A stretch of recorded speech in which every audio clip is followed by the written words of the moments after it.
कालचा हल्ला जो होता तो नक्कीच भ्याड हल्ला होता. त्याच्यामागे कोण होतं हे देखील आज सकाळी सिद्ध झालेलं आहे.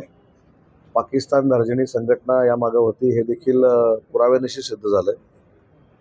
जे मृत आहेत त्याच्यामधले 4 महाराष्ट्रातले आहेत, 2 डोंबिवलीमधले आहेत आणि 2 पुण्यामधले आहेत.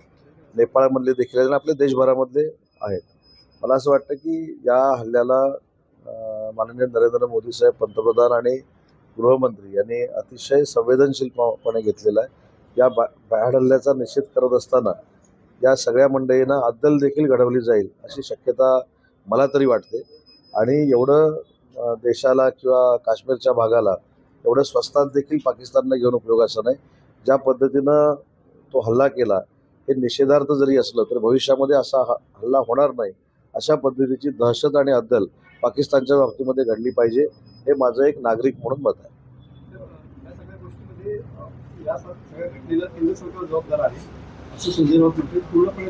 राहू देव, मला असं वाटतं की त्यांनी काय म्हणावं हा त्यांचा मुद्दा आहे. कारण अशा वेळी देशानं एकत्र आलं पाहिजे, सगळ्या पक्षाने एकत्र आलं पाहिजे. हा फक्त काश्मीर किंवा श्रीनगरवरचा हल्ला नाही, हा पूर्ण देशावरचा हल्ला आहे.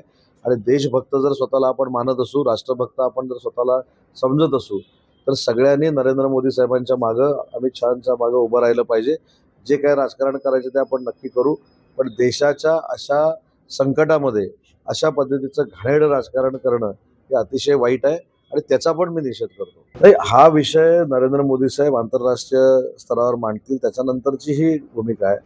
पण माझं नागरिक म्हणून, मंत्री म्हणून तर मत आहे, शासन म्हणून तर मत आहे, पण देशावर प्रेम करणारा आणि राष्ट्रावर प्रेम करणारा एक नागरिक म्हणून पाकिस्तानला अद्दल घडवलीच पाहिजे. कारण जी काही ह्या सगळ्या परिस्थिती निर्माण करण्याची भूमिका पाकिस्तान धार्जिण्या संस्था घेत आहेत त्यांना देखील अद्दल घडली पाहिजे. शेवटी पाकिस्तानवर बहिष्कार टाकणं, पाकिस्तानला दहशतवादी जाहीर करणं हा आंतरराष्ट्रीय स्तरावरचा भाग आहे.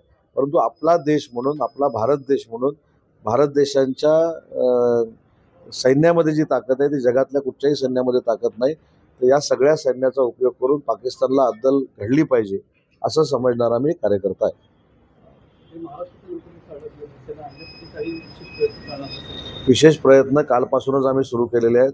शिवसेनेचे मुख्य नेते एकनाथ शिंदे साहेब त्यांच्या स्वतः संपर्कामध्ये आहेत. देशाचे, राज्याचे मुख्यमंत्री देवेंद्रजी फडणवीस हे स्वतः त्यांच्या संपर्कामध्ये आहेत. आणि मला असं वाटतं की हल्ल्यामध्ये सफर झालेल्या किंवा तिथं पर्यटक म्हणून गेलेल्या लोकांना मदत करण्यासाठी हेल्पलाईन देखील सुरू झालेल्या आहेत. आणि पूर्ण महाराष्ट्र सरकार, महायुतीचं सरकार या सगळ्या परिस्थितीवर लक्ष ठेवणार.